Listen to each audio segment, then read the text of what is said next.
Pati ang hanap buhay ng marami nating kababayan sa mga strawberry plantation sa Benguet, apektado na rin. May fast break news si Toto Pablos.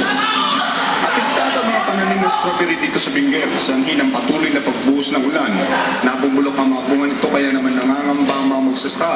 Dito nagturo, ada man nga, prepare man, dito maagtananda.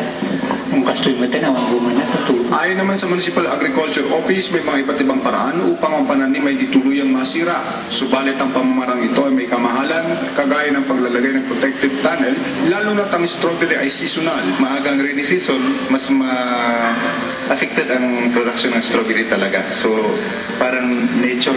Kaya naman ang isang kilo ng strawberry mula sa 60 pesos ay tumaas ito hanggang sa 150 per kilo. Mahigit sa doble sa dati nitong presyo.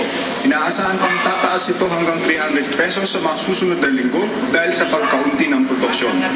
Pangamba ng mga magsasaka dito, kung magtutuloy-tuloy ang pagbuhos ng ulan, tuluyan na rin masisira ang kanilang mga pananim. Toto Pablos, Fast Break News, La Trinidad, Benguet.